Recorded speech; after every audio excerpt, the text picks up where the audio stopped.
the Blue Jackets got shut out 2-0 at home against the New York Islanders on Halloween night in Nationwide Arena, and the Jackets were wearing their Cannon jerseys, the third and alternate logo. Spencer Martin was in net for this one. That decision was not injury related, although it was kind of funny where they said it was a game time decision, but they asked Martin post game when he found out, and apparently Spencer Martin knew yesterday. So a bit of gamesmanship from Pascal Vincent in terms of who's starting in goal at the goaltending position. Kent Johnson drew back in for Kirill Marchenko as Dmitry Voronkov would remain on the fourth line. Chinakhov has been put off of IR and was sent to the Cleveland Monsters. At the start of this game, clock issues actually delayed the clock, and the time was occasionally announced in the stadium as they worked to get the in-arena clock up and functioning at Nationwide. The teams would go through the motions early in the first period. Matthew Olivier with a close chance that was stopped by Varlamov. Some north-south action before Gaudreau gets hit with a penalty. Columbus to the kill, and Columbus does a good job of killing off that penalty, but Jack Roslovic going to the box right after, leading to another Isles power play that doesn't score. But Palmieri would bury a rebound chance shortly after to make it 1-0 in favor of the Islanders in the first period.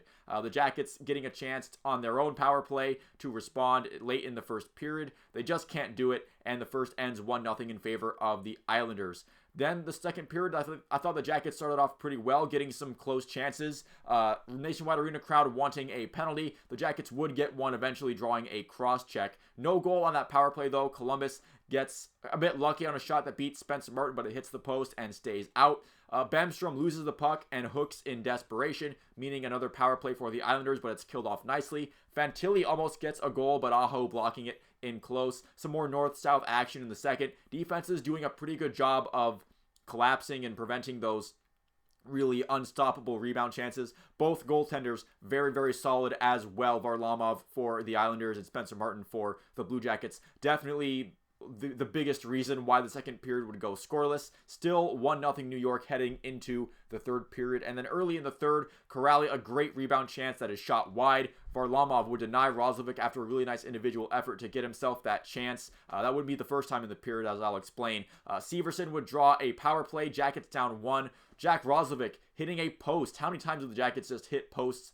on shots? It feels like it's been way more often than it usually happens, and maybe that's just recency bias and me just noticing every time they hit the post, but it feels like they've been so close on so many shots that just haven't quite gone in. Roslovic getting another point-blank chance saved. Rebound kind of left there by Kent Johnson. No power play goal. Really good save by Pelech on the Islanders, doing his best goaltender impersonation as a defenseman.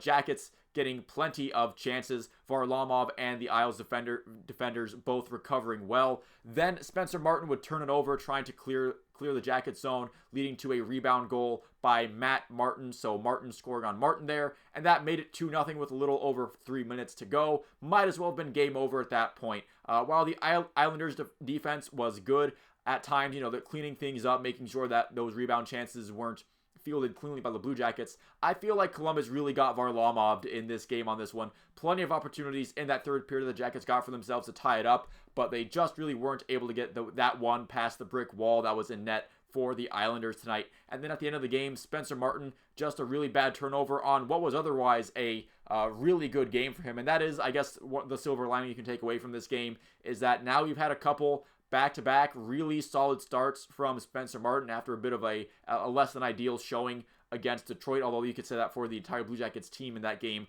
against the Red Wings. The schedule definitely not getting easier as the Blue Jackets fall back down to NHL 500. They've actually lost more games than they've won, but because the overtime loss gets them the point, they're technically sitting at 500 in terms of points percentage. They have Dallas and Tampa coming up, and the schedule just overall about in the next 10 games or so, just kind of rough for the Blue Jackets in general. But that's going to do it for this video. Thank you for watching. If you didn't make it this far into it, leave a like and a subscribe if you enjoyed it and you'd like to see more like it. Let me know what you thought about this game down in the comments below and how you think the Jackets can fare with their tougher schedule in the upcoming games. You can let me know that in the comments as well. Once again, thank you for watching, and I will see you at the next one.